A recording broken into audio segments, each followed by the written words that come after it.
Libreville, la capitale gabonaise, a abrité du 11 au 12 septembre 2018 la première réunion de haut niveau de l'Organisation régionale antidopage en sigle ORAD, zone 4 Afrique centrale. Cette réunion, qui a regroupé 5 pays, à savoir le Congo, la RDC, le Cameroun, la Guinée équatoriale et le Gabon, pays hôte, a été ce haut moment de réflexion sur le dopage, une pratique qui entrave la bonne marche du sport en Afrique. Et pour y remédier, l'Organisation régionale antidopage, avec la participation de l'AMA, Agence mondiale antidopage, a cru opportun que les États qui ont ratifié la Convention de l'UNESCO devraient se conformer aux normes qui régissent la pratique du sport sain. D'où l'intérêt de cet appel lancé par le ministre d'État, ministre des Sports gabonais, Alain-Claude Bilibinze. La rencontre de ce matin vise, entre autres, la réorganisation de notre structure sous-régionale avec un engagement à contribuer financièrement et à structurer son fonctionnement en vue d'une meilleure mise en œuvre des conformités de nos pays par rapport au Code mondial antidopage. L'une des recommandations majeures de ce séminaire est la création d'un comité national antidopage autonome afin d'instituer l'égalité des chances dans le sport et promouvoir la culture du sport propre et sain à travers les valeurs du respect de soi-même, du respect des règles et de la culture du sport. La conformité à ce code de bonne conduite est très important car il permet à ces pays mus par l'exemplarité de célébrer en toute responsabilité les différents événements sportifs, a conclu le directeur du bureau régional africain, Rodney Chugelard.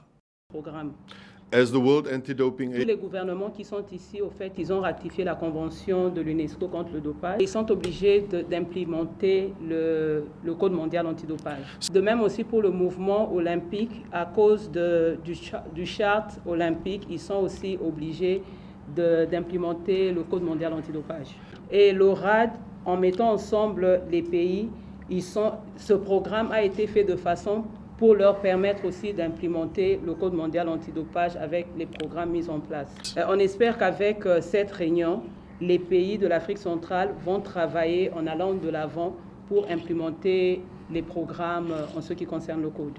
Nous sommes engagés à assister les pays et je veux bien le dire et qu'il n'y a aucun pays ou aucun sport qui n'est pas affecté en ce qui concerne le dopage.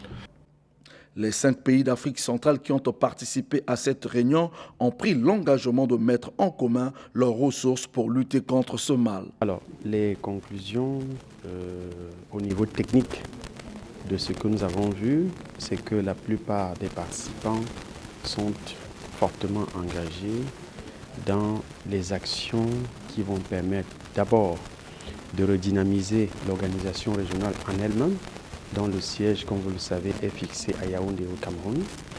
Ensuite, de remobiliser les organisations nationales avec un nouveau cadrage général qui sera fait, un cadrage organique des organisations nationales, afin que leur contribution soit conforme aux prescriptions du Code mondial antidopage, de sorte qu'au niveau de tous les pays d'Afrique centrale, que nous ayons la même dynamique de lutte contre le dopage.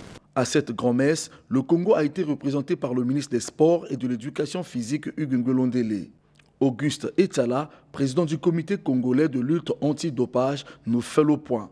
Parce que l'élan que le Congo a pris est un élan très fort, parce que nous avons payé tous nos arriérés, nous sommes à jour à tous les niveaux et nous sommes l'un des rares pays, au moment où nous parlons, qui est à jour sur les plans des cotisations. Parce que l'AMA continue à suivre chaque pays et cherche à ce que le pays soit conforme au code. Or, cette conformité n'est acquise qu'au bout de plusieurs efforts. Il faut réglementer tout et il faut répondre présent à tout, surtout aux réunions de formation, surtout au contrôle antidopage et surtout à l'éducation. Voilà au moins les 3 piliers sur lesquels le Congo doit travailler pour être en conformité avec le code. Les grandes décisions, c'est l'engagement d'abord que les ministres prennent. Les ministres ont pris l'engagement de réorganiser d'abord leur organisation nationale afin que l'organisation sous-régionale devienne une organisation très dynamique. L'organisation sous-régionale vient de changer de nom. On l'appelait ORAD, Organisation régionale antidopage zone 4. Aujourd'hui, les ministres ont décidé que ça soit seulement 10 organisations régionales Afrique centrale. En somme, cette réunion vient de jeter les bases du renouveau sportif, d'une transparence dans la pratique du sport, mais aussi de lutter contre la tricherie en laissant place à la méritocratie.